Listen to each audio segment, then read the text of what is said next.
You are now listening to the smooth sounds of Iloveatiya. Ciao, beautiful souls. My name's Atiya, and I am your future bestie in your head. I am a sex-positive animal activist. I grew up in Queens, New York, and was homeschooled/unschooled for about 12 years. I was a virgin until I was 24 and attempted to have a hoe phase for 2 years, which eventually led me to being accidentally/intentionally celibate. And here we are today. My past left me with a lot of wild stories, a lot of lessons, and a hell of a lot of trauma. Thank God for my wicked sense of humor, because God only knows I would have perished by now. With that being said, this is your gentle reminder that the Iloveatiya experience was created as a safe space for me to reflect and share the lessons that I've learned from past traumas. Shit gets real on this podcast, and topics such as domestic violence, sexual assault, substance abuse, depression, anxiety, and suicide may be referenced. If you are working through feeling triggered by certain topics, this may not be the show for you right now, and that's okay. Healing takes time and isn't linear. I'll be here when you're ready. Now, without further ado, the Iloveatiya experience is an experience. So get ready for laughs, crazy story times, and life-changing pleasure tips here on the Iloveatiya Experience podcast.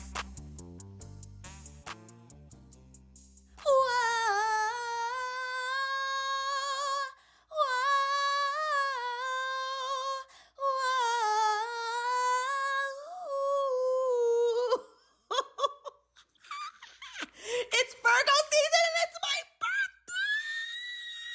It's my motherfucking birthday! It's actually my second birthday, but it's my motherfucking birthday! Oh my God! Look at the divine timing of me being able to post this podcast on my freaking birthday. Before I go any further and y'all think that I was gaslighting you, I actually didn't end up posting this on my birthday. Oopsie, no, but being a Virgo, I definitely am known to be a workaholic. I am known to put work over relaxation. And after moving abroad, I really had to stop that shit. So I gave myself an out. And I said, I can either bring my fucking laptop and shit to the resort with me where I'm celebrating my birthday, or I cannot. And my love bugs and besties will fully understand and would want me to be turning up and celebrating instead of drunk posting my podcast. So I decided to hold off on it, which is why it's being posted now. So I just don't want anybody to go back and look in the archives and be like, when's Atiya's birthday? And then think it's this date that I'm posting this, because it's actually not. But I was supposed to post this on my second birthday. So hence all this excitement. Also, in this episode, we are going to be talking about so much, including how I gave a hand job to somebody in Jamaica when I was, 18, and when I had my first kiss, when I shared my virginity with somebody, when I had my second kiss, and the person literally rated my kiss and said that I was a 2. Yep, we're going to get to all of that in this episode, so stay tuned. Wow, okay. First of all, happy Virgo season, aka happy Keke Palmer, Atiya, and Beyonce, and Michael Jackson, and Kobe Bryant, and Mother Teresa season. Because we are just, I'm sorry, name a better list of celebrities for another sign. I'll wait. Too late, because you can't. Seriously, we have some really goated people, including myself. So this is going to be a great-ass, transparent-ass, authentic-ass episode, per usual. I mean, they're all authentic and transparent. But yes, okay, so you might be wondering why I said it's my second birthday. So I celebrated my birthday on August 27th for the first 10 years of my life. And then one day, my mom needed to get me a passport. So she looked at my birth certificate, and it said that I was born on August 26th. And then she found a calendar from the year I was born, and it said Atiya arrives on August 26th. Now, she didn't have a conventional way of birthing me. I wasn't born in a hospital. So that definitely probably played a part in the whole date mix up and just, a whole bunch of other things. I'll talk about it with my mom. But yeah, so that I told y'all that I was going to have an episode with her, but I decided to actually move that to season 2, which we are going to talk about. And if you thought season 1 was amazing, wait until your girl gets to interviewing people, because I always wanted to tap into my inner, who's somebody that I like that interviews people? Damn, I'm drawing a blank. I'm just going to say Keke Palmer, because I liked her interviews, because I can't really think of anybody else I looked up to when it came to interviewing. I mean, yeah, not that I can think of. But anyways, we'll come back to that. So yes, my birthday is now celebrated on August 26th and August 27th, because I have this uncle whose birthday is August 27th, and that was always our thing, like 827, 827. And so when we found out that my birthday was not on August 27th, we were like, we cannot tell him. Like, we can't, like, no, he can never find out.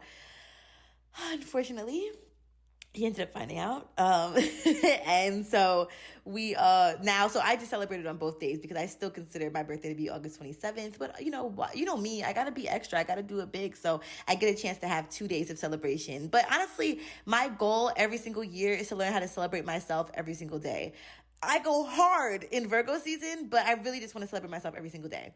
What's interesting though is that the older I get, the less I want to like do the most for my birthday, if that makes sense. Back in the day, my mom would plan all these beautiful outings for me. I remember I used to go to Coney Island with my friends. I went to Six Flags with my friends. I've taken trips with my friends. Like, and you know, those were all great and dandy, except for my 21st birthday that I went with my best friend and we basically had a mental breakdown in Puerto Rico. That was a lot. That was a lot. I had a great time still, but that was a lot. Let me tell y'all how I know we was out of it. I low-key want to call us dumb, but that's fucked up. I know that we were out of it, and I have a lot of compassion for us because at the hotel that we stayed in for my 21st birthday, it was just me and her. There was literally a team, a basketball team, like not AU, what's that other thing? Like a global basketball team. And so it was men from all around the world staying in our hotel. They were like fucking 6'5" and fine. Why were we not out on the premises every single fucking day in our fucking best outfits? Like, bagging us 10 and 15 niggas a night. Like, why were we not, like, what was we on? All because we was talking to some dusty men back at home, like, begging them to love us literally every single night. It was so sad, y'all. So, anyways, I just feel like I always put a lot of pressure on my birthdays. And so this year, you know, I made a pact with myself that I just wasn't going to do the utmost. Like, why give myself so much stress? So I'm really excited for the plans that I have. I think that they are divine. I think that they set every single mission that I had for my birthday, which was to relax, to feel amazing, to celebrate myself. And yeah, I really, really can't wait. But I also plan on having several different birthday celebrations. I feel like I've already been celebrating it throughout this whole Leo season. I'm going out damn near every weekend, which we will get to in a second. But yeah, I'm really, really, really excited. I'm so grateful. And I'm just really proud of myself. Another epiphany I had was that, you know, I used to put a lot of weight on people wishing me a happy birthday. I really did. For instance, I mean, I still kind of feel this way, but like, I feel like if you really know me, then you wish me happy birthday on both days of my birthday. Like, if you really, really, really, really, really, really, really know me, like, if you for real, like, if you know me and you know my soul, you know that, like, I really appreciate the double birthday shout out because they're both valid to me. But one thing that I no longer take personally as of this year is like Instagram shout outs. Now, me, I will write a whole motherfucking paragraph, 12 paragraphs. Like, I will write a whole synopsis of my life with my friend for their birthday. And, you know, I told myself I was going to stop doing that, but why? If that's just what I want to do. You know what I'm saying? Like, I'm a very wordy person, so I love to write me a little novel of appreciation. But my friends that I have in my life right now literally, verbally appreciate me every single fucking time we speak. I'd rather have that in my life than somebody who takes one day out of the year to shout me out or to like showcase our friendship. I'd really rather just be appreciated every day like I am. So I'm really just grateful for that. And I think that I craved that before because the friendships that I had in my life didn't make me feel appreciated. So I'm like, well, goddamn, the one day that I can feel appreciated is on my birthday. And like an example of that is, I never told y'all about this story and I just felt like I just needed some time to pass because there was some like heat on it. But I had this one friend, and we called each other best friends, but we'll get into that. But I remember that there was another friend that she wasn't as close to, at least according to her, and she had like went all out for her birthday. She literally had bought her a pair of roller skates. She bought, and like them roller skates was like $80. She gave her like a birthday post shout out and all this stuff, right? And then for my birthday, I think like her and her sister had chipped in to buy me a bottle of this like vegan wine. And like, I really appreciated that. Like, I thought that was very sweet. That was very considerate. But I'm like, damn, like wine compared to roller skates? Like, I want roller skates. But still, I thought it was considerate. I was still grateful. And then like, I think I got like a post on her story. Like when I tell you that the other friend got an in-feed post and I got a post on her story.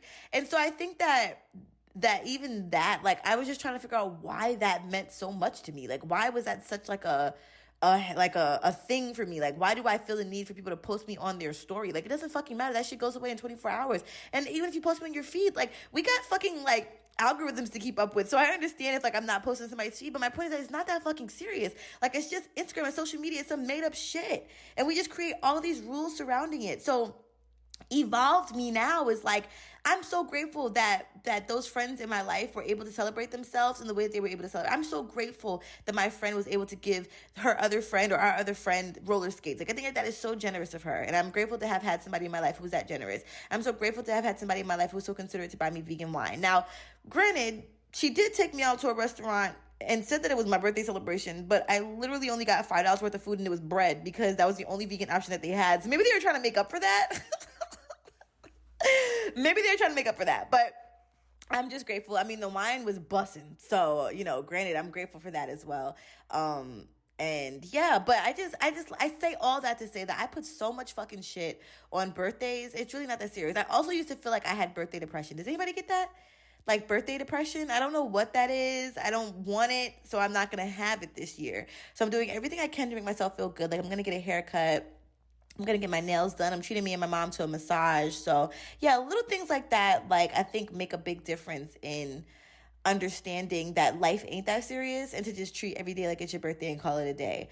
Because, like, none of this matters. Literally none of it matters. Even, like I said, the Instagram shit, the Facebook shit, like, none of this matters. So I'm really grateful for that evolution, and I just wanted to shout myself out for that because, like I said, I used to put a lot of stress on birthdays. So, you know, of course, I'm grateful for, like, a thinking of you text, but I don't feel like you don't love me if you forget it. We are fucking older now. Like, back in the day, we had MySpace or, like, Facebook to remind us of birthdays. You know what I'm saying? I know I didn't miss some birthdays, so please don't take that shit personally on my behalf. So, yeah, I'm trying to be the person that I want other people to be towards me, and that's all I could do. By the way, shout outs to Kiki Palmer and Mother Teresa, who share the same exact birthday as me. I just want to give us a shout out because we are some amazing human beings. I just think it's crazy how, like, birthdays, and I know people don't believe in astrology and shit like that, but it ain't no coincidence. Like, I don't really even know what Mother Teresa did. Like, that's crazy, right? Like, is that crazy? Do y'all know what Mother Teresa did? But it just sounds like maybe she did some really great stuff to be called, like, Mother Teresa. Let me Google it before I do some shit. Okay, yeah, based on my research, it looks like she was a pretty compassionate person. It says she treated everyone with kindness, respect, and love. And she once said, the most terrible poverty is loneliness and the feeling of being unloved. Oh, that's so sweet. It says she also built nursing homes for orphans, nursing homes for lepers, and hospice for terminally ill. Wow, that's really interesting. Okay. And she founded something called the Sisterhood Missionary of Charity. Oh, wow. Okay. So, yeah, I'm just saying, like, Virgos, we're really fucking compassionate people. And I really love that about us. And so I really want this year to be a year of, like, extra compassion for myself, for others, you know, just for the world, just, yeah, in general. Another thing that I want to bring into this year is fearlessness.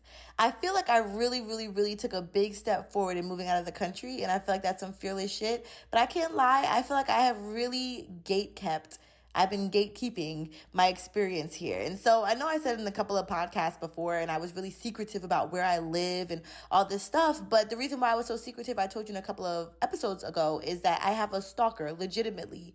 And when I first moved, he found me again and started contacting every single way of contacting that he had.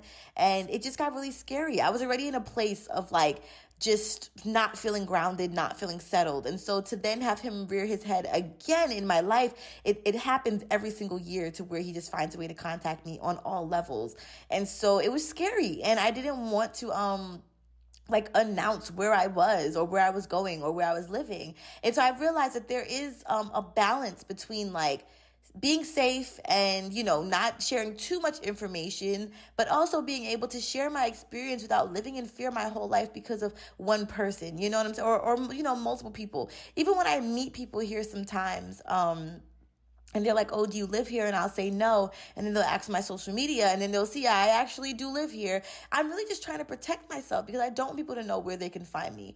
You know what I'm saying? Like, I don't know. It's just, I'm torn sometimes. And I hear other podcasts, and people will literally be like, yeah, I live in Upper Manhattan, building 124, in apartment LA. You know what I'm saying? Like, goddamn, like, you just put all your shit out there. So and they're still alive and kicking, and they're pretty popping people. But I don't know, I've always wanted to be cautious about, the information I put out there, and just making sure I protect myself. But I don't feel like it, I also, I was talking to a friend the other day, and I want to be able to inspire people to get the fuck out of America. And I can't do that by having fear of sharing my experience. And when I first moved here, I can't lie, there was so much fear from other people being placed on my experience.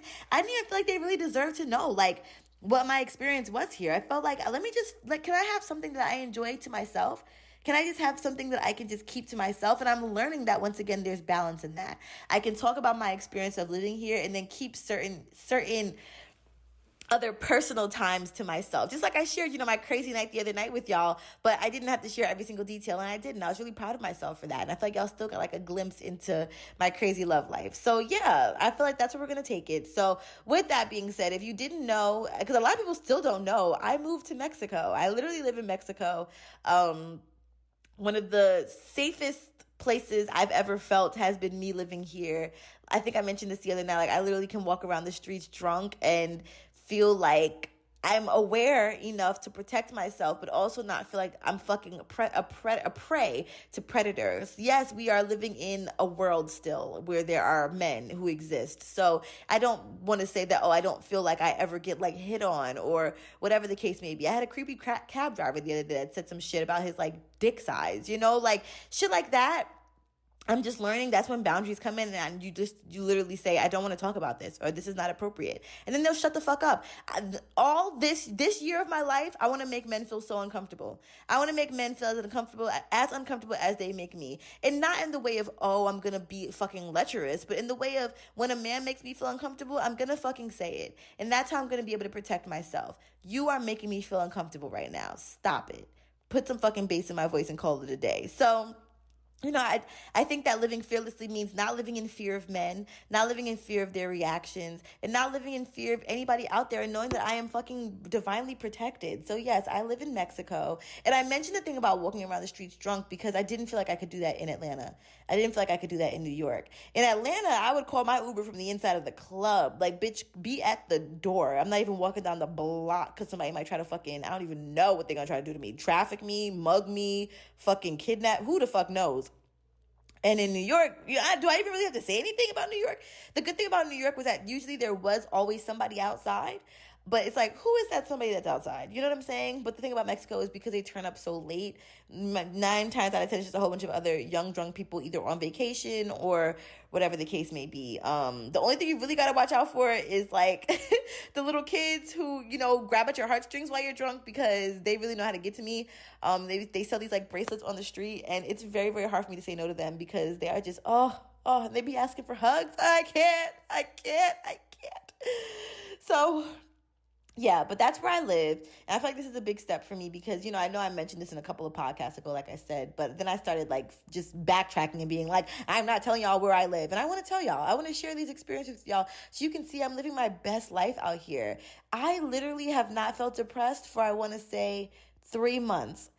Wait, okay. So I've been living out here for almost 5 months now. It's going on 5 months of September 5th. And I feel like I was feeling depressed in April and May because I was detoxing from America. And then June, it started to get a little bit lighter, but I was still kind of feeling it.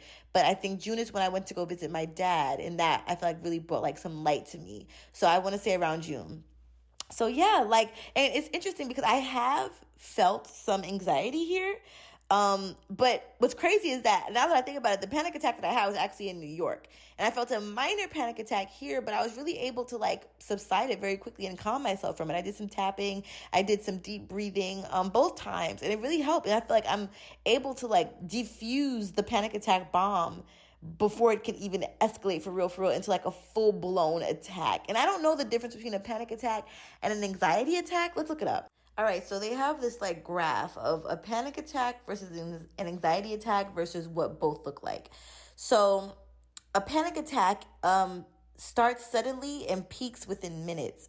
Its intense physical symptoms can feel like a heart attack or a life-threatening situation. Fear of losing control or dying typically lasts for a shorter duration than an anxiety attack, a few minutes to an hour, can happen without any apparent trigger or cause. Okay. And then an anxiety attack develops slower over time. General feeling of unease, restlessness, or tension. Physical symptoms may be less intense than panic attacks. They can be triggered by specific situations or events, and they can last for days, weeks, or months. Oh, shit. That's an anxiety attack. And then both have rapid heartbeat, shortness of breath, sweating, nausea, dizziness, and chest pain or discomfort. Wow, that's very interesting. And I wonder what like general anxiety is versus general panic. Okay, then they have this. And then it says signs of panic are a sense of impending doom or danger, fear of loss of control or death, rapid pounding heart rate, sweating, trembling or shaking, shortness of breath or tightness in your throat, chills, hot flashes, nausea, abdominal cramping, chest pain, headache, dizziness, lightheadedness or faintness, numbness or tingling sensations, feeling of unreality or detachment. Shit. And then signs of anxiety is restlessness, feeling wound up or on edge, being easily fatigued, difficulty concentrating or having your mind go blank, irritability, muscle tension, difficulty controlling worries, and sleep problems. Well, goddamn, y'all. Sounds like it's been both for me. But it really used to be both a lot more, if that makes sense. But like I said, I feel like I've been able to manage it, and I've had a lot of tools thanks to therapy, and that's been really, really helpful for me. So I'm really grateful for that. Okay, next up on the list, can we please talk about my crush and how I literally was over him until I had a dream about him? Yo, what the fuck? This portion of the show is called Delusional Dreaming by me. All right, so if you've been listening to this podcast and if you have been an avid listener, you will know that I have had a crush on this guy, this one guy. You know, I want to say that my crushes are rare. They're becoming more rare. They really are. But, you know, back in the day, I used to have a crush once every 7 business days. So it really was nothing. But this one really stuck around. And you know why he stuck around?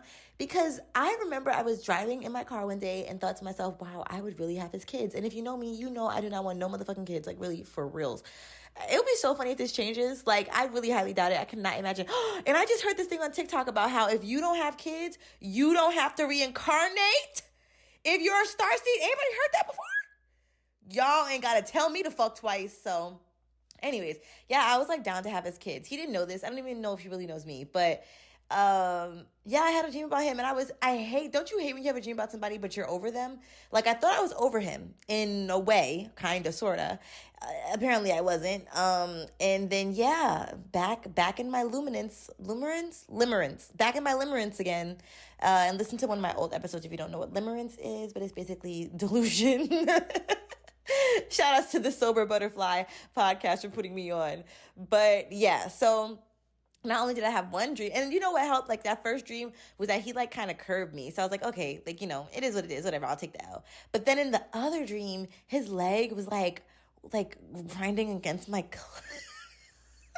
it was like grinding against my clit, and he was into me, and we were looking at texts that we had sent to each other, and then like his cousin was there. I don't know, this is some like imaginary dream cousin. I don't know his cousin, so I wouldn't be able to like say, oh, that was his actual cousin, but it was his imaginary dream cousin in my mind. Yeah, she was there like peeping us like each other and shit. It's just all too much. So what I've decided to do is to get out of this limerence again that I thought I had gotten myself out of in the first place. I decided to give myself the ick. So I've been going on their page, trying to think like, I don't like the way that his fucking chin hair looks. And I don't even know if he has chin hair, but I don't like the way that his fucking thumb move like that. Like, I don't know. I've just been trying to find stuff because it's very hard. It's very fucking hard. It's very fucking hard. You know, and I'm just working through it. So pray for me.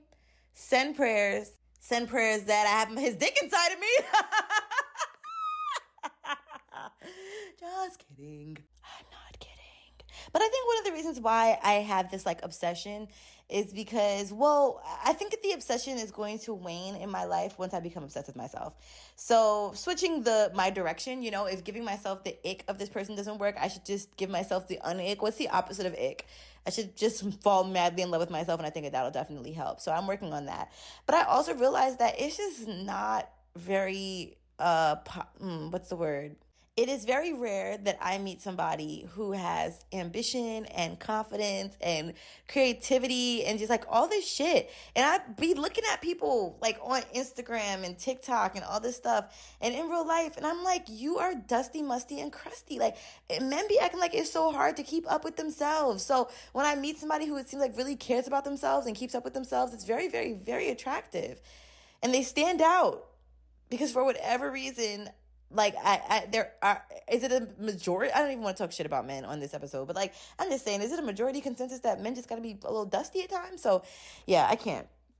So I think that's one of the reasons why I'm so obsessed. But I told my girl that I will not be brought down this low vibration of obsession anymore. So yeah, I'm working on that. Once again, becoming more obsessed with myself, becoming obsessed with life as a whole, and moving on and moving forward. So this is the conclusion to my delusional dreams with Levitia, aka me. Oh my God, by the way, y'all, I'm on Cameo. I got accepted to be on Cameo. If you don't know what Cameo is, it's this like app where celebrities sign up or are invited to join, and basically people can pay to get like birthday shout outs or like wedding shout outs or just like a shout out from a celebrity. And so the fact that like I was accepted into Cameo, I think I applied, I want to say like 3 or 4 months ago. But yeah, I've been accepted and I officially have a profile. So if you want me to make a video for you or somebody that you love, holla at your girl. My prices are relatively low, you know, even though I know my worth, but gotta start somewhere. So yeah, I'm super grateful for that. All right, so this next segment is called Dating Abroad. All right, so now that you know that I live in Mexico again, even though some of y'all already knew this, but some of y'all didn't, let me tell y'all about how the dating scene goes from what I've seen in other countries, right? Well, let me just say in Mexico because I don't know about it in other countries yet, but based on what I've experienced thus far, I feel like when you're a guy that's traveling here, is the goal to fuck? I think it is. So the thing that I've learned is that, you know, and a friend that lives here taught me this, is don't get stuck on people that travel here temporarily. I told you, like the guy that I like, you know, whatever, with the other day, whatever the fuck that was just, I don't even fucking know. Oh my God, let's talk about conventional cuteness too. But yeah, the other day, like I realized, even as everything was going on with him, like in the club and stuff, I just kept saying to myself, this is not going to last. Like, this is not sustainable, like at all. So I didn't really put a lot of weight into the communication. And like I said, we literally don't speak anymore. Like the day after, we just stopped talking. So, and I don't even want to say that I got ghosted because there was nothing to ghost. Like I had invested nothing in that. So I'm really proud of myself because I know that old Tia definitely would have fucking been like, oh, is he the one? Even though it was very fucking clear he was not the one. He wasn't even the one for the night. So yeah, I'm learning that there's that. And then also like that guys who live here may, like, you know, granted it's great to like, we're beautiful women that live here. So I'm sure that they are very attracted, but I think that sometimes it's easier to talk to somebody who might not live here because once again, there's just that temporary satisfaction and you don't have to really invest too much, as opposed to when you live here, you have to see that person every day now. And then if that person's fucking around with somebody else, it can just get kind of convoluted. And I can see how there could be some like crossed wires and stuff, you know, like dating within the group here. So I think for me, I'd rather not date within the group here. I'd rather not fucking date at all, honestly. Like at this point, I think I'm very much so over dating until I just like meet the one or the one of the year or whatever the fuck. But it's just so interesting to observe. So even the other night, oh my God, let me tell y'all about true friendship. And you know, I told y'all that my heart was closed when I first moved here. And I'm so grateful. Also, my mom is like a great wing woman because I feel like this friendship really happened because of my mom. But I met the most beautiful soul here, and she's just traveling for now, but I'm hoping that she moves here very soon. And I think that after this trip that will definitely happen. But I like, this is just to show you like how fucking real people are. There was this guy that like I was talking about, and he had told me, like, he was like, yo, I want to dance with you or whatever, like you owe me 3 dances. So I'm like, okay. But don't get me wrong, he was cute, he was tall, you know, like. Now I want to talk about conventional cuteness real quick before I even get into this story. No, I'm gonna get into the story first. Let me focus. So we were dancing in the club, and he had like this Hispanic girl that was with him, or that he was really into. Y'all, I kid you not, she was like 45. I can't even lie. Like I can't even lie. So she ended up coming over to me. Well, okay, he came over, she came over. he kind of danced with me a little bit and then put her on me. And then he started dancing with my friend, right? So my friend knew that like I was interested in him somewhat. Like on a scale of 1 to 10, y'all, it was at like a 3. So we're not even gonna really press the situation. But as she's dancing with him, she looked up at me, I looked up at her. She said, "You want to switch?" Now I was lit, but I was not too lit to remember that moment. Like that was she was like, for real, because I've been in so many situations where I've expressed my interest about a guy, and the girl that I'm with will literally go to that guy and fiend for him. Like, what the? It literally happened one time. I told this girl I was interested in this guy, and she literally started walking up ahead, like trying to talk. Like, what the bitch? I literally just said I was interested in him. You didn't even see him. You weren't even studying him until I said I was interested. So I definitely learned like that just is just a test of somebody's character. So just the fact that she even offered, I'm like, girl, no, please. I mean, I don't even know if she was enjoying, but like, I hope that you're enjoying, and if you are, enjoy. But if you need to be saved, like, let me know, and then we can switch. So I just appreciated that. And then we had gone out for like to lunch, or it was like dinner. It was like lunch and dinner. And just had like such a fucking great, amazing, transparent talk. And I just love when I meet people and I feel like I've known them for forever. Like, I love that. I feel like that's very rare, and I feel like it's definitely something to take heed of. So, yeah, I'm really grateful for that. I feel like we have the same communication style of, like, not feeling like we have to talk every fucking day, but knowing that, like, we still have care for each other. And, yeah, I love being around people that I feel safe around, that I feel like I can be myself around. So, yeah, that was really something special. And so to get back to conventional cuteness in regards to men, so I feel like that's where I was going with this, but I wanted to share the story about the dancing first, and just her being like a real ass fucking person.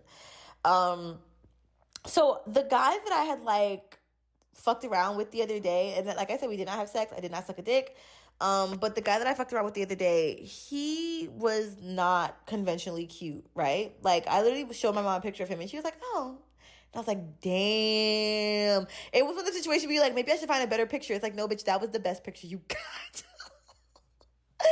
So, and I usually pride myself on like my roster. So I feel like we should just not even count him. Like, I feel like we should just, I don't even remember his name. Like, I maybe want to call him like some other shit that's not even his name. But we're not going to shit on him because all God's people are made beautifully.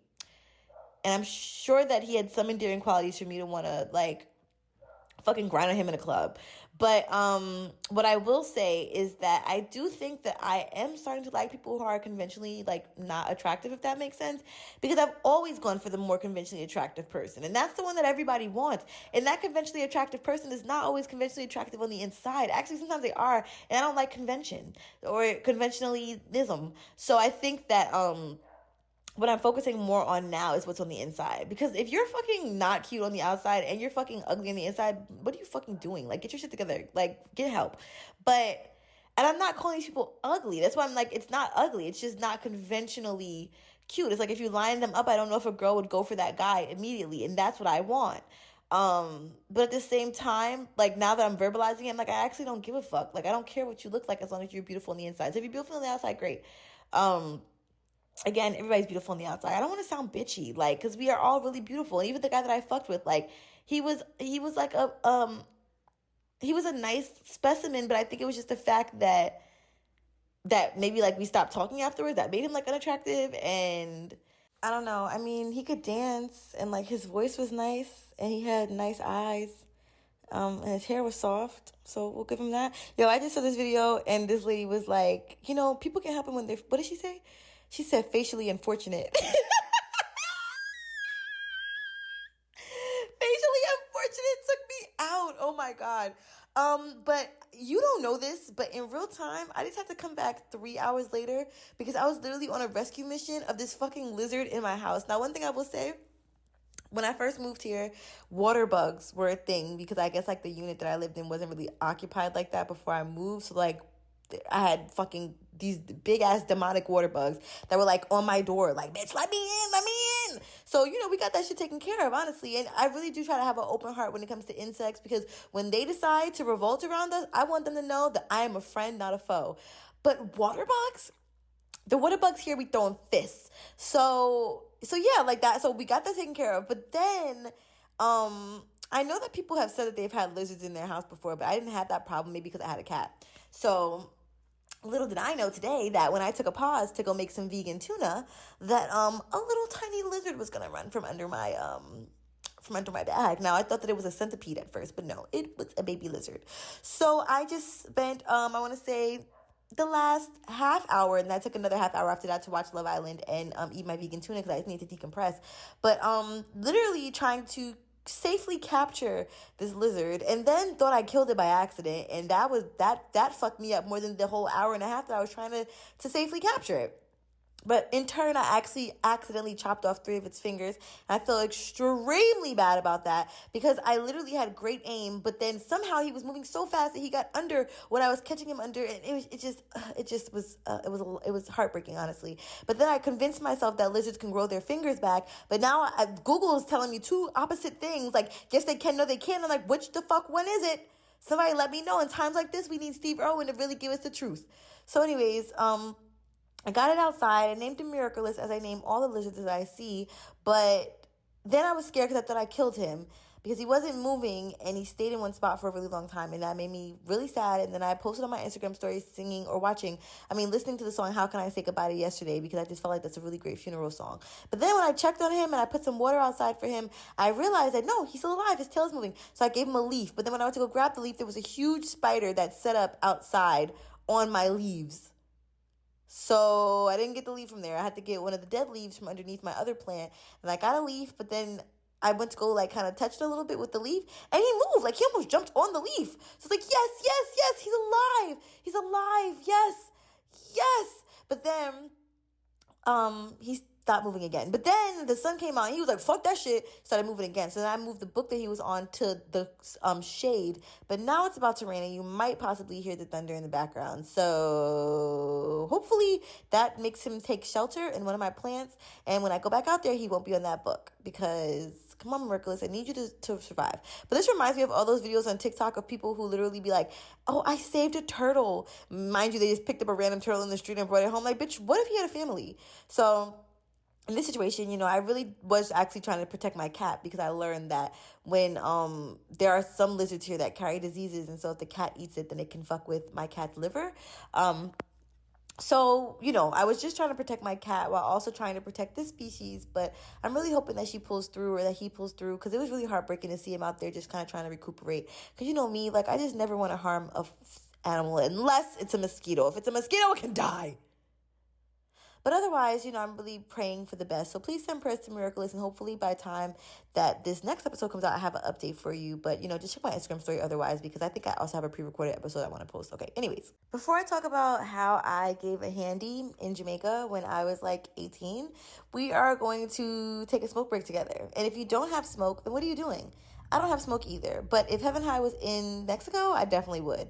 But if you are looking for an amazing herb supplier, aka a supplier of weed, and the most delicious edibles that you will ever encounter, plus psilocybin, delicious THC gummies, and more, you're going to head to heavenhighnyc.com and sign up for their menu. They will send you these amazing emails weekly with their specials, and you can place your order. Don't forget, hey, come on, Thunder. Don't forget to mention the code iloveatiya. Well, not the code, but don't forget to mention that you heard about Heaven High from Iloveatiya, and you'll get a special little extra something. Also, if you love things, handjobs, sex-related topics, sucking dick, licking vagina, sucking on vulva, titties, and more, and also just self-pleasure and self-love, then you can sign up for my free pleasure-positive email blast at iloveatiya.com/sign-up, where I send out a monthly email blast and tell y'all all about basically all things that can enhance your life when it comes to pleasure. So be sure to sign up for that. All right, now it's time for a really throwback story time. I was thinking about this the other day, and I finally confessed it to my mom because I realized I had never told her this story.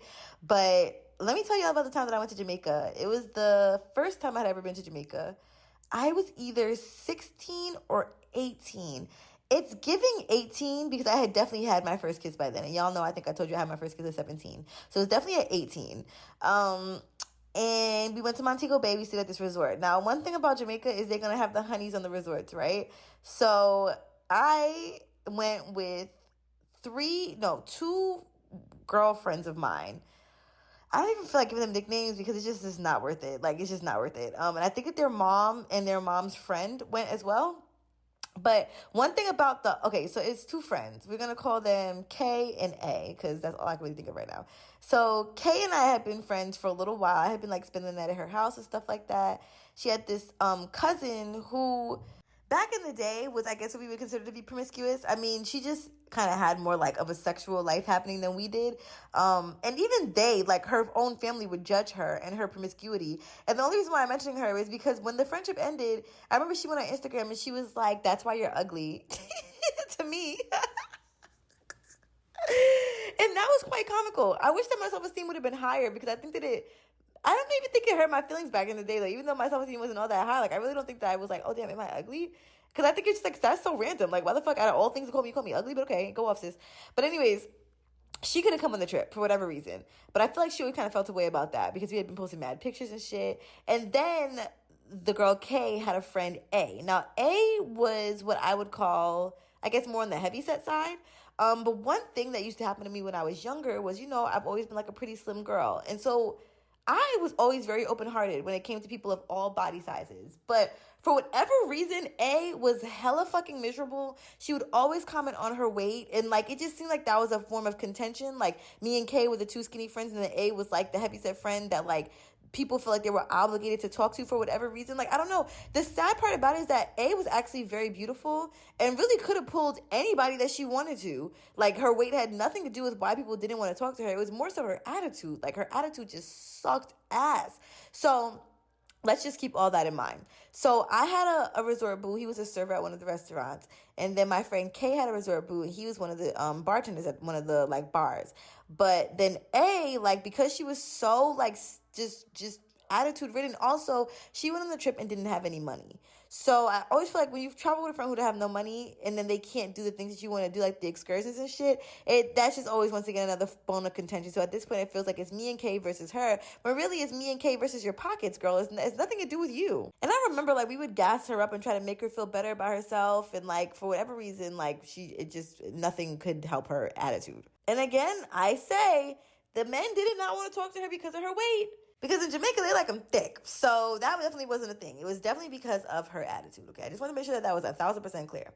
So, like, I want to say the last night or the second to last night, they were like, yo, the bartender and the server were like, yo, we got to go out to the club together, right? So I think they had, like, a Margaritaville out there. They're like, yo, let's go to Margaritaville or Mangoville. I think it's Mangoville. So, because Margaritaville is like a Caribbean thing for real, but I think that they had like Mangoville, if I'm not mistaken.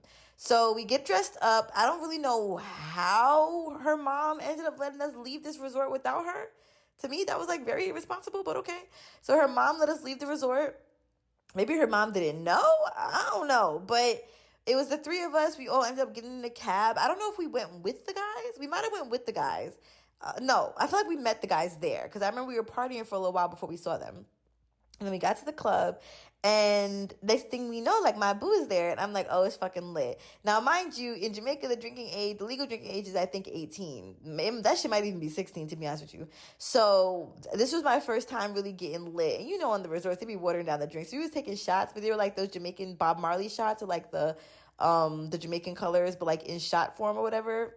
No, it's not Jamaican colors. It was just like a rainbow shot or whatever, because definitely wasn't no black in there. But anyways, so we were, so I was lit, whatever, having a good time. And then I remember that when my boo got there, he got us these drinks, right? And they looked like beers to me. But later on, I found out that in Jamaica, there are actually these drinks. I think they're called Magnums. And they make people horny. I don't know what the fuck is in it.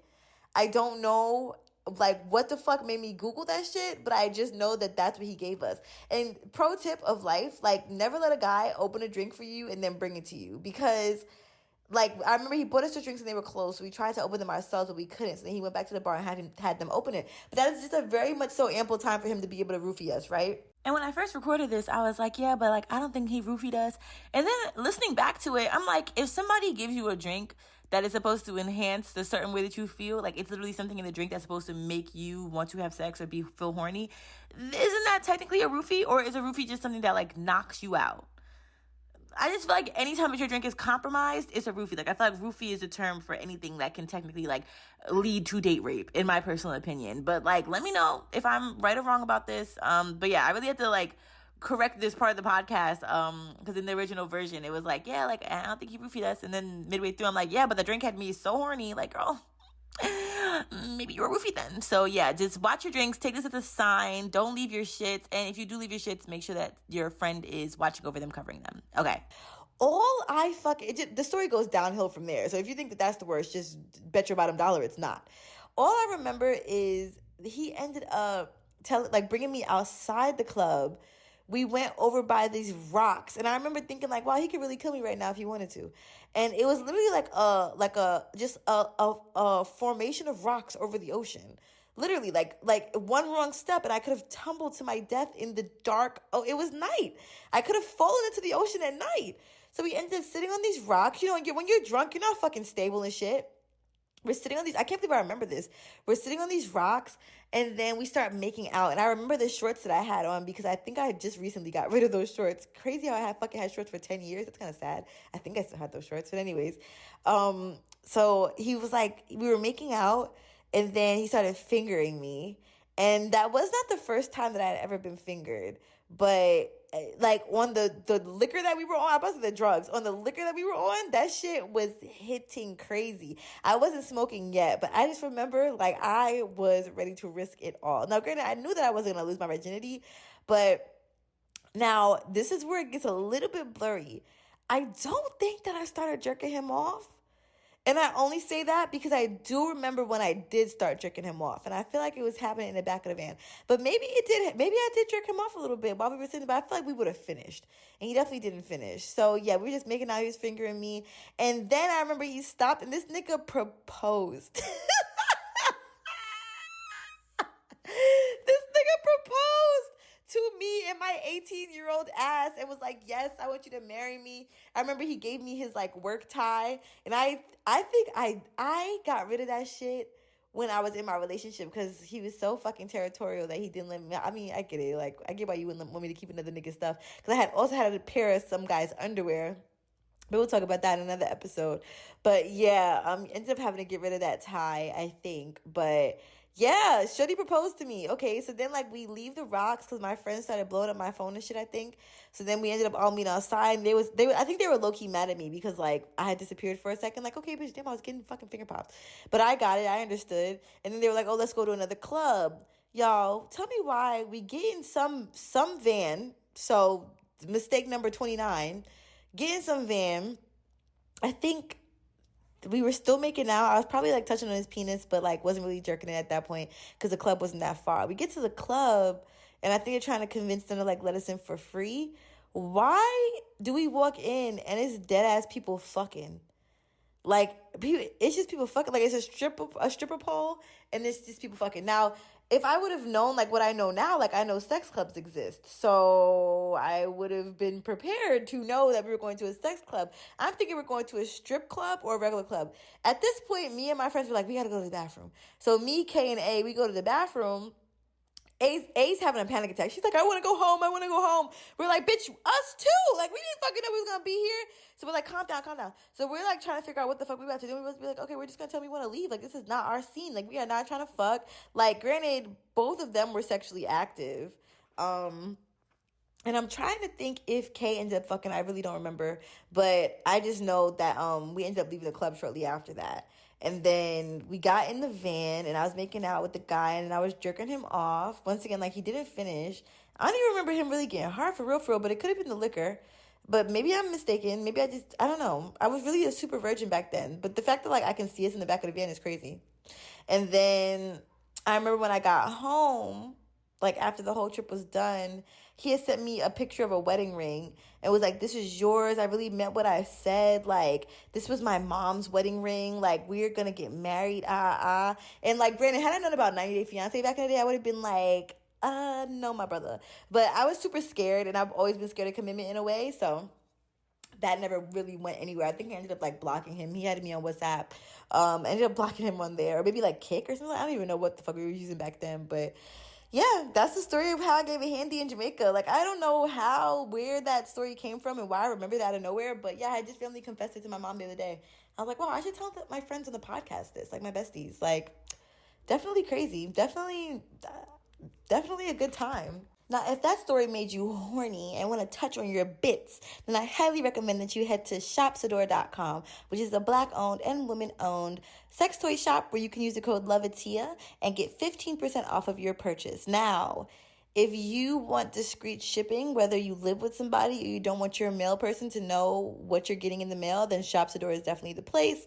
It is the prime place where I get my sex toys, and I absolutely love it. Super professional. They have a whole array of toys that you can shop from, whether it be from anal beads to anal toys to vaginal stimulators to clitoral stimulators and more. Also strap-ons, things for guys. It's something for everybody. They have books, games, oracle cards. There's literally something for everyone. So head to shopsadora.com and use the code iloveatiya to get your 15% off. And I know I talked about ties, but if you are into accessories, then you can head to imanijewelry.com, which is a Black-owned and women-owned jewelry store where everything is handmade and made with love. And you can use the code iloveatiya to get 10% off of your purchase. All of the jewelry that you see me rocking in every single dance video that I have, every single video in general, is from Imani Jewelry. Down from my studs to my double single that goes in my top hoop to my bottom earlobe hoop, Jimmy, to my hoops with the Indinkra symbols, everything is all Imani Jewelry. So be sure to head to imanijewelry.com and shop today. Now, since we're on the topic of like things that I did when I was younger, and I told y'all that I had my first kiss at 17, I will say that like my love life has been pretty kismet. Like, it's been real fucked up, but there have been moments where it's like, oh, that was really like cute and sentimental and kismet. So for instance, I don't know if I told y'all about when I was 17. I probably was around 16 actually. My dad became a principal. And he was a principal of like a super notable school, and they had like a really good basketball team. This basketball team actually ended up going to the championship, and it was just like a really smooth like high school experience for me. I got to go to the prom, I want to say 4 or 5 times. I think I went to prom 5 times, maybe even 6 now that I'm counting them all. But from like freshman to senior year, and then I went with my friend, and then I went with this other guy.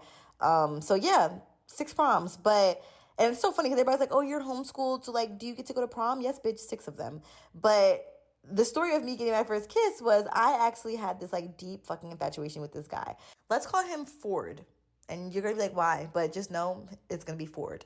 Now, Ford, I remember he slid in my DM at one point. Maybe, I wonder if I can go back and find the messages. I probably can't. But I know for a fact that like, I literally apologized to my dad the other day because I'm like, this was a really fucked up situation for you to be in. Like, for your daughter to be dating one of the basketball players, then I use the word dating very loosely, but to be like dating one of the basketball players and you're the principal, like that is fucked up. Like, that's a really fucked up situation to put your dad in. And granted, me and my dad were not on the best terms back in the day, but I can see why it caused contention, and why it was like a sticky situation. But anyways, I used to go to these basketball games. Like, I was a certified groupie. I can't even lie. Like, I would literally travel from game to game, like cheering for him. Like, my man, thank you to my man. And vroom, he was like starting 5. Like, he was a really good player. Like, he was a really like big guy. And that's when I learned like I really like stocky guys. So anyways, I don't really remember like how we started talking. I remember he was talking to this girl, and like she would always comment on his page, so I would ask him about her, like, are you talking to her? He'd be like, no, she's delusional, this, that, and they're like, we don't even fuck with each other like that. Ford is also the reason why I don't like phone calls to this day, because I remember he was like my first phone call with the guy for real, and I had written like spark notes to talk to him about, like, just in case things got awkward, because we had like kept planning to talk on the phone. And so when he called me, the phone call would literally be like this, like, okay, I'm gonna be him and I'm gonna be me. So I'd be like, hey, and he'd be like, hey, what's up? And I'd be like, oh, nothing much, just chilling, like, watching TV. What you up to? He'd be like, nothing really. And I'd be like, oh, okay. How was your day? And he'd be like, it was good. And I'd be like, you want to play 21 questions? Because, like, nigga, ask me how about you? Like, can you give a little bit more than you are taking? So the conversation would, or else I'd be like, oh, like, so, like, what's your favorite color? And he'd be like, red. All right, like, my anxiety was through the fucking roof. So anyways, like, I feel like shortly after that conversation, I remember one time I was in the Ave, and I was supposed to be meeting up with them to go to, not meeting up with the guys, but meeting up with, like, probably a friend to go to one of the games, like, back at this school in Queens. So I had to take a bus that I was fairly unfamiliar with, and I had just missed one of the buses, and I was pissed because I thought I was gonna be late to the game, right? I like to get there early, get my seat, like I didn't always like for them to like see me walking in the gym. I don't know why I feel like that was so sus, but like it just was awkward for me. So I remember oh my God, I just had the most awkward fucking remembrance of this other time that I went to this game and he was there and we didn't even sit together. He came over to talk to me and it was mad awkward. Oh my God, yo. Poor me. Like oh God, it's great. I'm so grateful for this growth. But anyways, so I missed the bus, right? So I'm waiting. Finally I get on the bus, the next one that comes, and I'm sitting down. And there's a seat open next to me, right? So we were about to take off. Like the bus was about to go. And the next thing I know, I just see all these 6'2", 6'5" guys getting on this fucking bus. And I'm like, no fucking way. And these faces are looking very familiar. And I'm like, I know this is not, yes, the hell it was, y'all. It was the motherfucking basketball team. I'm like, oh my God. Who gets on the bus other than motherfucking Ford? I say, so now everybody sees me, like everybody from the team, right? So they're like, oh, they make it mad. We're like, oh, look who's here. So then he comes, he sits next to me or whatever. We're talking. Like, shit was real cool. Like, it was real smooth. Like, it was probably one of the smoothest conversations that we had, like, thus far, like, in our whole fucking, like, false dating journey. So he ended up sitting with me and like the bus got to the station or whatever. So why do I feel like we was listening to music together? I feel like I was listening to music, so he took my headphones, and then, like, we were listening to music for a second, then maybe we were talking. I don't know why I feel like I remember that. But we got off the bus and started walking to the place, and everybody started walking ahead. I cannot tell you, like, I don't know. I used to remember very vividly, and I know I have it written down in one of my diaries or something, but I cannot tell you, like, how it happened, but I just remember, like, he stopped, and then he, like, looked at me, and I looked up, and then we kissed. And this is back in the day of, like, Princess Diaries. So I feel like I remember, like, my foot popping. Like, if you remember Princess Diaries, they said, like, when you have your first kiss and you really feel like your foot's gonna pop. And so my foot popped. And then, like, it was a really good first kiss. Like, I have, like, a tear in my eye because I'm really sentimental. But it's, like, a really sweet moment. Now he got a kid, so it's not that sweet. And he has a kid with the girl that I think that he, like, fake cheated on me with. We were never in a relationship, so that's why I said, like, fake cheated on me. But, like, we were talking, and then he went away to this away game, and he met the girl on the away game. She played basketball, and then I think they ended up fucking around, and from them on out, like, they just never stopped fucking around. Now they got a kid together, so, like, good on them. But I do remember that when I went to this away game, it's so embarrassing because I took the bus with the school or whatever to go see them, and his mom had wait, did she take a picture? Yeah, she took a picture of me and him, and then she got it printed. This is not the embarrassing part. It was actually very sweet of her. She got it printed and put it in a picture frame and, like, sent it to me. I don't know how she sent it to me. I don't know if I got it from my dad or what happened, but I remember, like, yeah, I had gotten the picture, and I thought that was so sweet. Like, she didn't have to do that, but yeah, I met the mom, the dad. I might even met his sisters. I don't know, but yeah, I remember the embarrassing part was I was supposed to call her and thank her. And I feel like I tried to call her, and I don't remember if I ever got through. I remember leaving a message, but I was just so fucking scared because, like, I told you I had PTSD from when we were on the phone with him. Like, it was just so scary. So, yeah, that was my very first kiss with him. And then later on in life, I remember I was at this club in Brooklyn, and I had found out that he was also in Brooklyn, and we started texting. And then he picked me up from the club. I left my friends. We ended up going to his friend's house, and then we were sitting on the stairs, and I remember we were just making out, and he had given me, like, 3 hickeys, and I had given him hickeys, and I was, like, rubbing on his penis. We never had sex. We used to talk about how bad he wanted to eat me out and all this stuff, and I believe that the sex probably would have been, like, I don't know, because I was a virgin, so now that I think about it, like, at that point, it probably wouldn't have been that great. Like, I don't know. He probably would have given me great head, though. I would say that. Like, he was a really, really, really, really, really good kisser. He had, like, a really big penis. Like, so that definitely wasn't the one for me to lose my virginity to. But, yeah. Then I remember he ended up meeting my mom, and I looked like I just got fucking like my neck sucked. Like I was giving that energy. So shout out to her for not judging me, and or maybe she did, but no, I don't think she did. She probably just like, oh god, like first of all, she was picking me up at like 2 o'clock in the morning from Brooklyn. Like shout out to my parents because they definitely were like riders when it came to that. But then this reminds me of when I had my second kiss.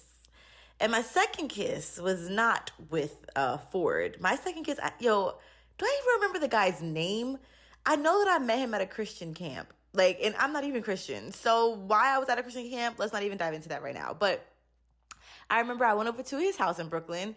And so this is around the time when I was going over to guys' houses. Like, that was my thing, especially when I was a virgin. I feel like I went over to more guys' houses as a virgin than I did as, like, a full-grown fucking adult. Like, literally an adult that fucks. Like, that's crazy. But anyways, I remember we were, like, watching movies and just chilling.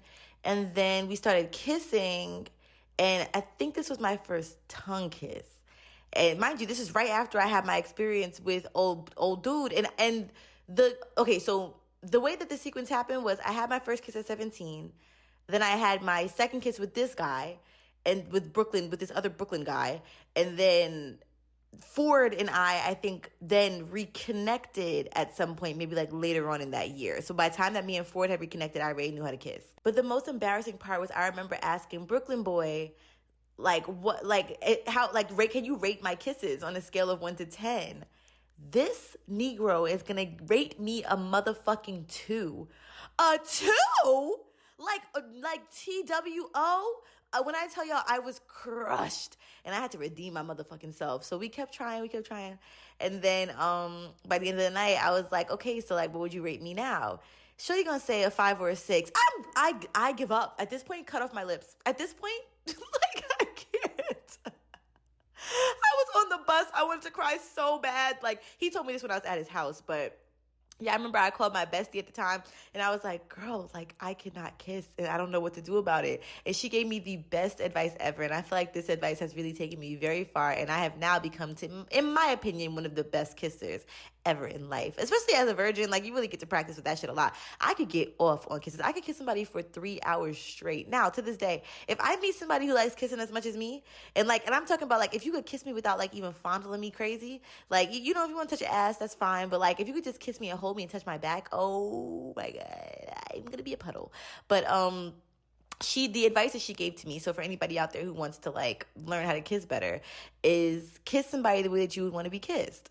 And I know that sounds so, like, duh, but, like, no, because I was kissing the way that I thought I was supposed to be kissing, not the way that I wanted to be kissed. So the next time that I kiss somebody, and I'm trying to remember who the next kiss was, and I can't quite remember it right now, but yeah, I thought that was really, really imperative. So shout outs to Girly for that advice. I'm very much so appreciative of it. It's definitely changed my life. And I think that even helped when it came to oral sex. Like, one thing I fucking love is giving head. And it's crazy is that I think I mentioned this in every episode. I miss it so much. Like, I miss giving head so much. But like, giving oral to a woman was probably one of the most fulfilling things, because it's literally like making out with another set of lips. And I don't really get how people don't enjoy it. Like, I don't quite understand, especially like if your sexual preference is a woman, whether you're a man or a woman, like, people who don't enjoy it, no judgment. You know, this is a shame-free podcast, but I'm just saying it's the shit.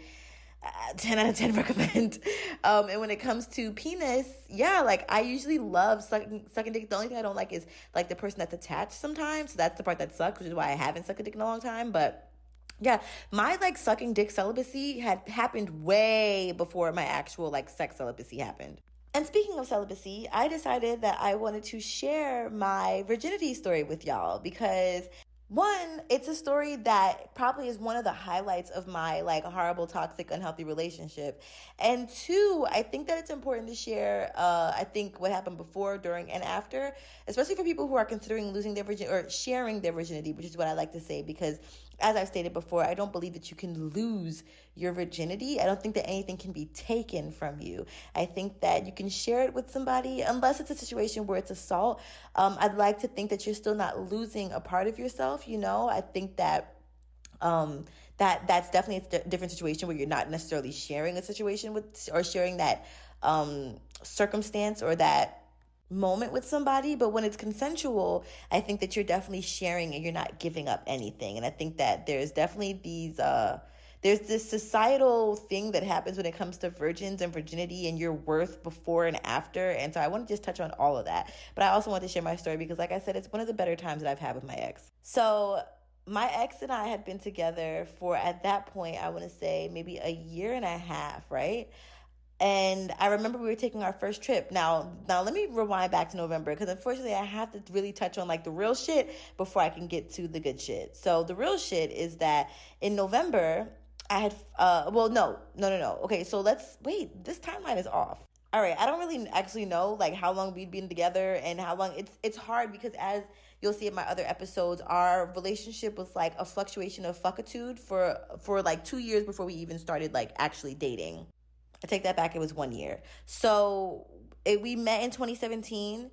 We didn't talk for a little while. We were only together, I want to say January through April. And then we didn't talk for the rest of the year. And then April of 2018 is when we started talking again. And then May is when we started dating. Long story short, I know that somewhere deep in our relationship, we had planned for me to lose my virginity. We were going to take a trip to North Carolina, but I found out that he'd been cheating on me from day one. Didn't stop until I want to say maybe 4 or 5 months in, and I found out about this a couple of months later. So that whole plan of like booking an Airbnb and planning, what we're going to do, this, that, and the third, and how he's going to take my virginity, or, I was going to share my virginity with him. None of that ever happened. So we ended up putting that on the back burner. I broke up with him, kicked him out the house. I was depressed for months. Like, it was a lot. I don't even know how, that's what I'm saying. Like, why is the timeline so fucked up in my head right now? All I know is that eventually we got back together and I lost my virginity in the wintertime, or shared my virginity. Bear with me because I'm going to say lost because it's kind of been embedded in my head thanks to society, but just know in my heart, I mean I shared. What I'm trying to remember though is, did we plan for this to happen this night? We had to. I remember we had a really, really, really rough trip to New York. My grandma had been hospitalized and I spent one of the nights that I was supposed to spend with him with my grandma. And I remember he made me feel so guilty about it. And I'm like, I'm trying to like spend time with my grandma. And it was just like, I was going through a lot. We had also brought my cat with us, which was definitely something. And I will never forget, my dad actually let us stay in his apartment while he was away. And, my dad is a real one for real, because what dad would really do that? I feel like my dad really, really, really tried, like really tried. He really did try, like not to be that helicopter dad.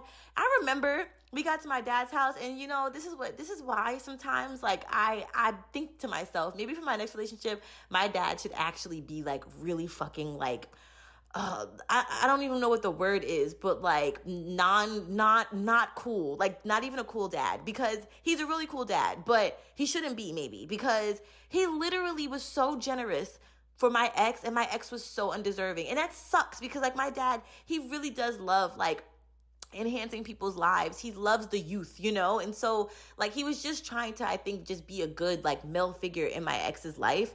So he was just doing things that I'm sure that he wished somebody would have done for him.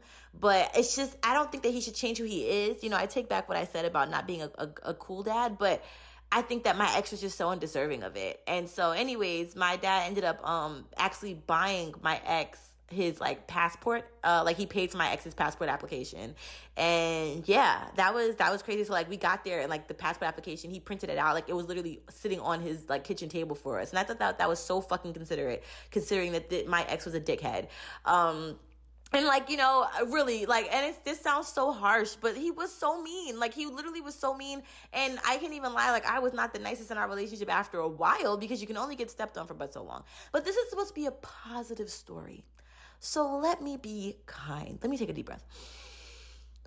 Okay. So long story short, I remember the last day we were in my dad's house and we were just taking a shower together. We were not doing anything crazy, but this is the only time, I feel like this is the only time we took a shower together too, from what I can remember. Maybe we were taking showers before that. This is the last day though. So I hear something at the door, right? And I'm like, is that my fucking dad? Why? We had like the security lock on so he couldn't get in. Why? So now I come out in my towel and I like open the door for him. I'm like, hi, Dad. Hello, Dad. And then my ex, he's taking forever to get out the bathroom because he already knows that's mad fucking embarrassing. And then I think at some point I ended up telling my dad, like, I promise we did not fuck around, do anything disrespectful in your house. Like, even when I went to go suck his dick, my ex's dick, like, I literally went in the car. Like, I was like, I'm not sucking your dick in this house, so we will be going to the car for me to suck a dick. I don't think my dad will ever hear this. I hope that, like, the information is just made known to him that I never did anything disrespectful in his house, because I'm just not that kind of girl. But, yeah, and I mean, it's his personal space, and I know, like, I do not want people fucking or sucking in my house. My fucking sanctuary. So, yeah, and that's one thing my dad always taught me, is that your house should be your, like, safe space. Of course, this was really mostly like very so much so important for me to implement before I moved this man into my house, into my safe space. But, I definitely take heed of it now because, sometimes parents can tell you stuff and you just don't listen. So we ended up driving from New York to Virginia. Where did I share my virginity? Because I remember, no, we weren't in Virginia. Maybe it was Maryland. Because I remember that we ended up driving after I shared my virginity and we got caught in a snowstorm. And that is a story to tell. But back to my virginity. So we ended up booking an Airbnb with my cat, mind you. Had to sneak her in the Airbnb. They had a dog. He was so old, but he was so precious. And I remember they had a hot tub. And so he spent, I want to say, the first 2 hours of us being in that Airbnb, and he had OCD. So he spent that first 2 hours like rigorously cleaning out this hot tub, like going in, trying to clean every nook and cranny and crevice. And I really appreciated that. And so what I did was I wrote a letter. I think I wrote a letter to him, and then I wrote a letter to myself.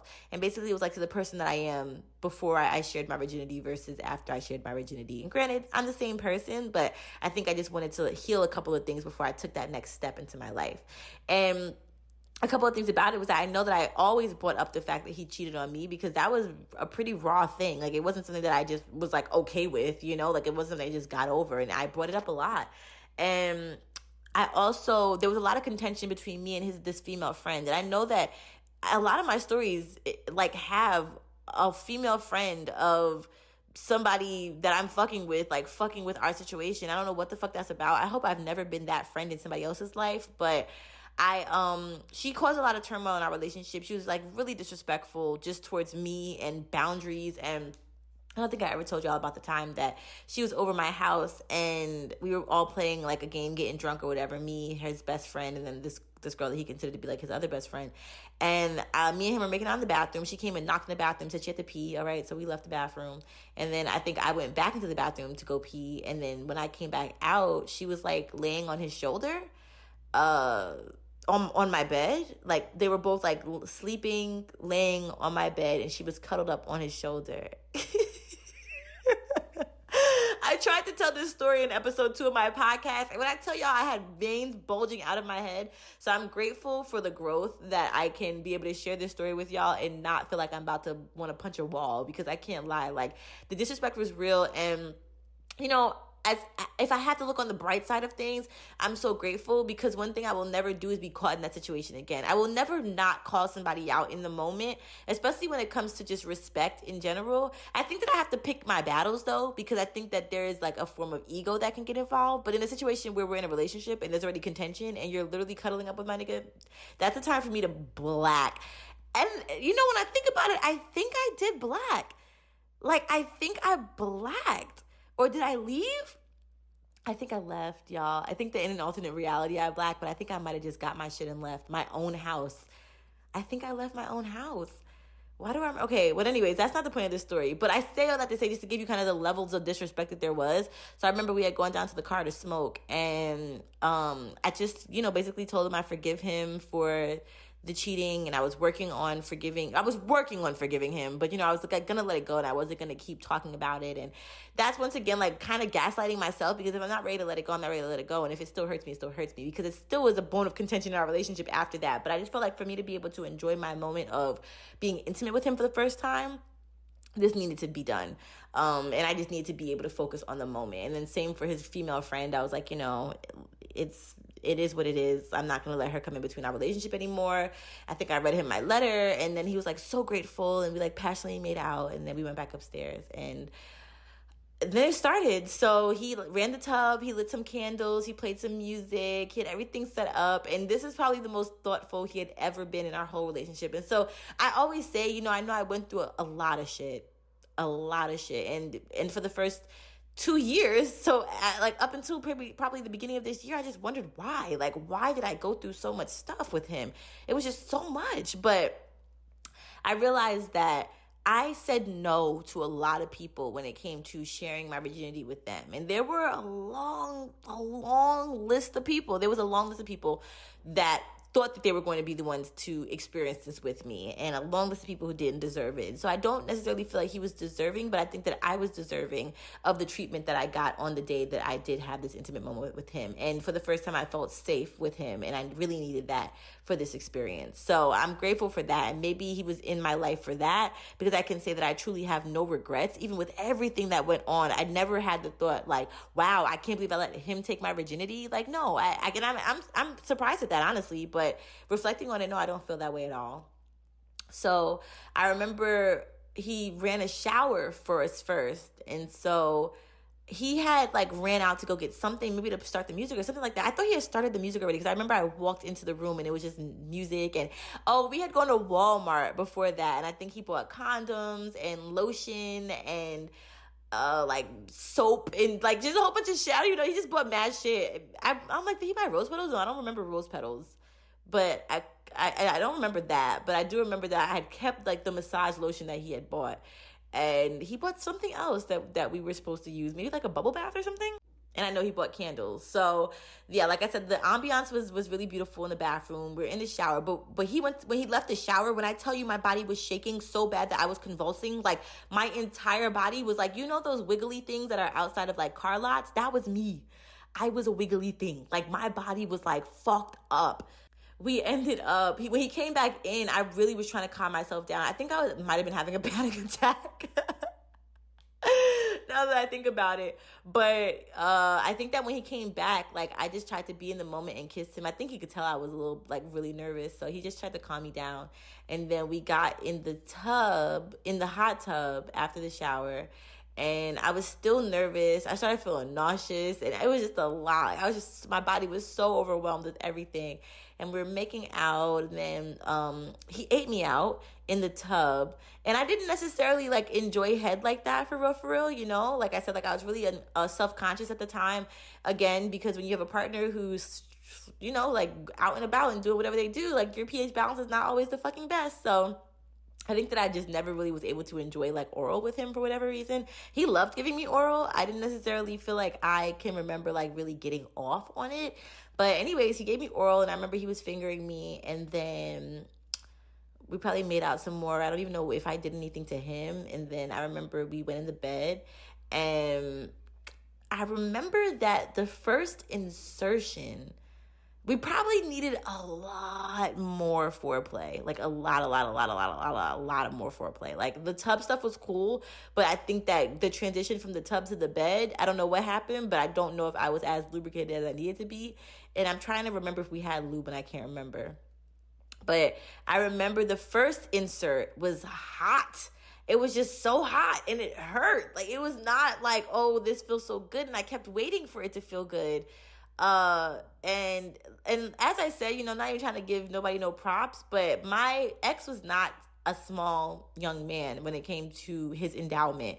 And as much as it's like, oh yeah, like no, because I already told you there's a correlation between mental health and penis size. I'm telling you, the bigger the dick, the crazier they are. So that was a lot. And even with him not putting it all in, it still was like, it was just hot. Like, I don't know why it was so hot. I just remember it being hot. It was almost like when I put a tampon in and it was hot. It was just hot. And then I remember it was really intimate though. Like when I was able to really like get in it with him, I didn't come. I didn't orgasm. I don't even really remember when I started feeling the pleasure, to be honest with you. But I knew that he was in his glory. And so he looked like he was just really in it. And I remember, I say I remember, but it's a little bit fuzzy. Either I was like, I love you, or he was like, I love you. But I think he was like, I love you. And then I cried or something. I know I cried. I know I definitely, like, a tear definitely came down. There was one point when I thought I was going to throw up, and I don't know if it was just like nervousness or if he was literally hitting my cervix, but that's the thing. And I guess eventually he orgasmed. I don't really remember the rest. I know that there was aftercare. I know that like we cuddled and stuff, I believe. But I think that I do vividly remember though is, I wish I didn't do it high. Like, I wish that we had not smoked beforehand. I really do, because I think that definitely did a number on me.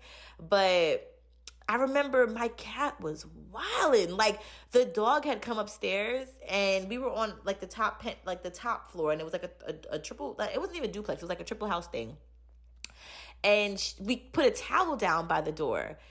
No, I'm sorry. Before that, she kept like scratching underneath the door trying to get to the dog. Like, she would reach her paw out to try to get to this dog. And this dog was kind of like mystical. I don't know. I remember that I almost wish that I was in contact with him just to ask him, like, do you remember that? Because that was a thing. And we woke up at like 3 o'clock in the morning. And I remember because we had to get up super early to check out. And he put a towel by the door. I put a towel by the door. One of us put a towel by the door. And in the middle of the night again, my cat had literally moved the towel from the door to across the fucking room. I'm like, how did you do that? Like, how did you physically move the towel from the door across the room? I will never understand how that happened. I wish that I had cameras set up. I wish that I actually would have recorded this whole thing, this whole situation, this whole scenario of me losing my virginity. That would have been great. Like, why was I not thinking about that? But it is what it is. I have somewhat of the memory, and I'm sure that I documented it in a diary somewhere. I don't remember what diary I had, but I know that it's somewhere. I should find it. I should have a whole episode where I just read diary entries. But that was my experience of sharing my virginity with my partner. It was very intimate. Like I said, the safest I felt with him, my body was just like out of whack. And that next morning, I found some videos of us, and we were looking like we were madly fucking in love. Like, I was infatuated, and he looked like he was infatuated. And that was probably the most loved I had felt our whole fucking relationship. So I was really grateful for that. It's just the ironies of like the next day when we ended up getting stuck in the snowstorm, he did actually low-key save our lives. Like, I was driving my car, and it was so bad. The roads were so iced to where cars were skidding. This one car, so say that we're in a 4-car lane, this one car went from the complete side of the right lane and skidded in front of us all the way to the left. And you know, when you're in a snowstorm, from what I know, you're not supposed to put your brakes on, because that's when you start skidding crazy. So we're driving. This car is literally coming at us sideways, like literally coming at us sideways. I'm freaking out. At this point, me and my ex, we had switched sides. So we pulled over, he got in the car, and then started driving us. But you know, Virginia is far as fuck. So we had a long way, and we weren't in Richmond. We were in some rural-ass part, and ended up having to find an Airbnb out there. But yeah, we got snowed in. Like, the car was literally snowed in. Like, I want to say they had, 12 inches? It was definitely higher than 12 inches. I mean, 12 inches ain't shit. No, maybe not 12 inches. We had, 3 feet. It was a lot. I don't know if y'all remember that snowstorm, but it was definitely a lot. And I remember we had a great, we were on a high.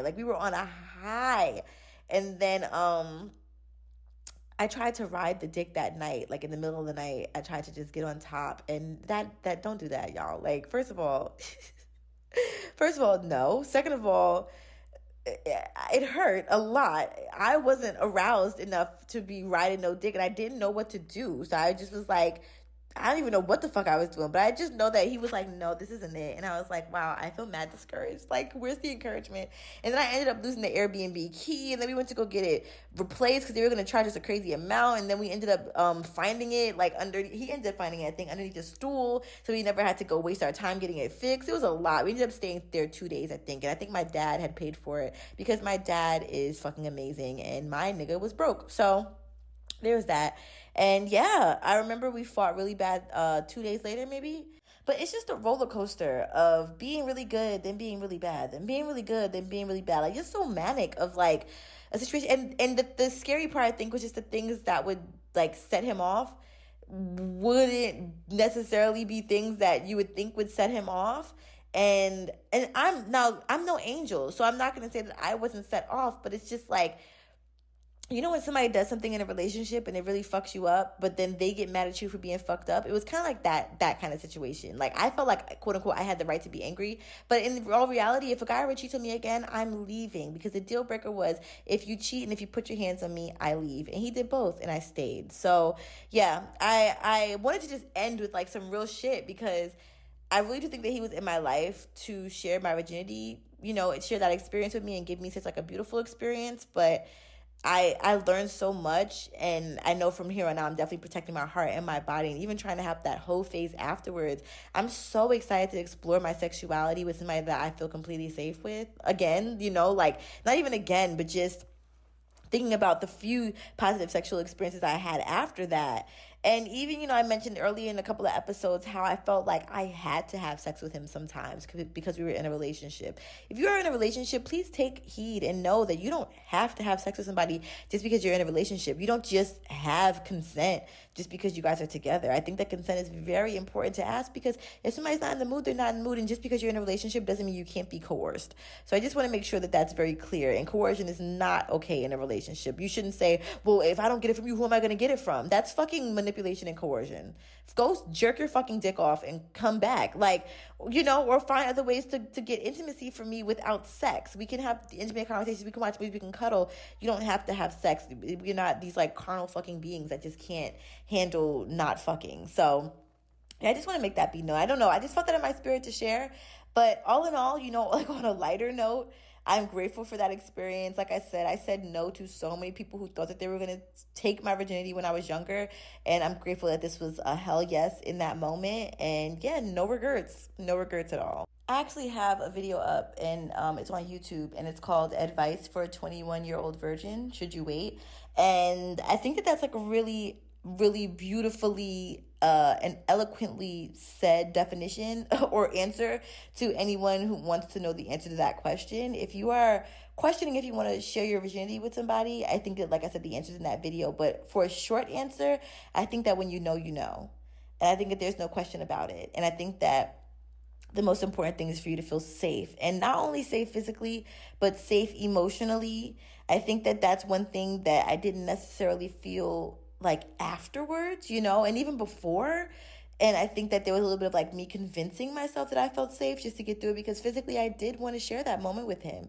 But I 10 out of 10 recommend that your partner is someone who who you trust, that and know that, your experience of losing your virginity doesn't make you like, it doesn't make you who you are, in my personal opinion. Like, if I would have had a bad experience losing my virginity and it would have went whatever way it didn't go, I don't think that would have made me a less of a person, if that's what I'm saying. Like, yes, it would have had an impact, I'm sure, in some way, somehow, of how I looked at sex. It still did. Even as a positive experience, my experiences with him after that still impacted me. But it didn't change who I was as a whole person in my core. I think that that's very important, because they try to make it seem like you're unpure if you have sex with somebody, or if you lose your virginity, and you're not this pure person anymore, and you've given something away. And it's like, I shared a part of myself with someone that I felt like I could trust, and I trust myself. And I think that that's the biggest thing. I think that you should really just be growing within yourself during that time. So yeah, that's definitely my advice. Some people also don't take virginity that seriously. Your virginity is a concept, by the way. Like, it's all a concept. It's some made up shit, some made up fucking concept. Like, it's just the first time you have sex with somebody. So it doesn't have to have this heavy weight on it either. You don't have to make it be that serious. As long as it's consenting and safe and you are not being coerced into it, then I think that's the most important thing. As long as it's your decision, whatever intention you put behind it is your intention. Some people actually want to share their virginity with somebody that they don't care about, just because they want to like get it over with and just like have the experience. I don't necessarily recommend that, just because, like I said, I want to feel emotionally cared for. And guys are really good at like faking the funk, to be honest with you, before, during, and after for a little while, but they can only fake it for but so long. So yeah, just my number one tip would be, make sure that it's with somebody that you feel safe with, and that you've known and feel like you know their character. And yeah, like I said, I can't necessarily say that was my instance, but in that very moment of the sex, I felt safe. So I'm grateful, like I said. And when I saw my mom a couple of days later, I think I was like, I have to tell you something. And she's like, I can tell. And I'm like, oh shit. But she's my mom, so of course she would know, of course she would know. Maybe it's because we went on a fucking 7-day trip together, but me and my ex. But yeah, she knew. But I don't think it was because I was a totally different person. I think that I just probably had like some type of fucking like, I just got dick glow. Anyways, I want to do a whole episode about virgins and virginity. And so, like, send your questions in, please. Like, I really want to have some conversations with y'all to the iloveatiya experience at gmail.com. Also, I just made an Instagram page for my podcast, and I'm going to be posting some exclusive things on there, some exclusive content. I'm going to be giving y'all first looks at certain things. Like, season 2 is going to be so lit. We're coming up, we're wrapping up season 1, and I'm just so excited, y'all. We're going to be having interviews. We're going to interview my mom, my friends. Oh, I might even interview some people I used to fuck around with. Who knows? We'll see. So, yeah, stay tuned. But I'm really excited. So, don't forget to give yourself a hug for me. And be kind to yourself, be kind to animals, be kind to others, and go fuck some shit up in a good way. I love you. I love you for that. I love you for reals.